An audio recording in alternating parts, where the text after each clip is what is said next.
Up till now, we've discussed ways of developing a resilient attitude and the impact of having a healthier frame of mind so we can better handle emergency situations.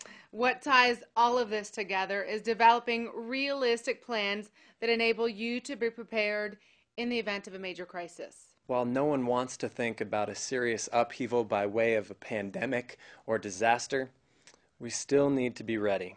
Having plans in place makes coping easier and can give us more of a sense of control. In fact, there are two different scenarios which we have to prepare for. Evacuation is one, and staying in place is another. A tornado or hurricane could mean that you would have to leave your home for days or even weeks. On the other hand, a pandemic flu can mean that we're confined to our homes or restricted from face-to-face contact with each other. Start with a communication plan.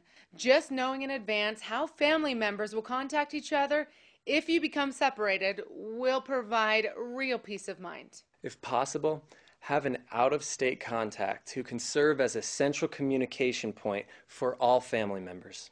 And while most of us seem to rely on cell phones, they are not always going to work, especially in large-scale disasters. Think of what a relief it would be to get in touch with family members just so you could hear their voice and know they're safe. You'll also want to have a financial plan. In the event of an emergency, your bank may not be open. ATM machines might not work. So it's a good idea to have some cash on hand because in a real crisis, it may be the only way to pay for food or a hotel room if you have to leave your home. Make sure you have a medical plan too. Look, everybody's medical needs are different, but having a supply of your own medication available and ready to go at a moment's notice could mean an added assurance that you will be able to follow your daily medical routine. You'll also want to have copies of your prescriptions and other important medical documents. And don't forget serial numbers off your medical equipment, such as wheelchairs and oxygen tanks. Speaking of documents, you'll want to have a document plan as well. This could include bank or credit card account numbers, insurance policies, and social security number. And don't forget passports, wills, driver's licenses, and other important information. Even better, just put copies of all these important documents in a box that is fire resistant, waterproof, and portable.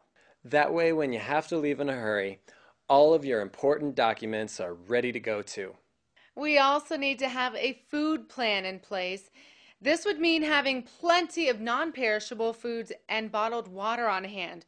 Whether you're sheltering in place or evacuating, you will need food. And don't forget food for your pets. You don't want them to go hungry either. In fact, you'll need all these plans whether you stay or go. But if you have to leave your home, you will need to have an evacuation plan. So set a pre-arranged meeting point so everyone in your family can go to it if it is not possible to go home. Being able to meet up with your loved ones and the security that brings could be the boost you and your family need to get through whatever challenges you're facing. In the case of a flu pandemic or a major blizzard, you may be isolated in your home for a long period of time.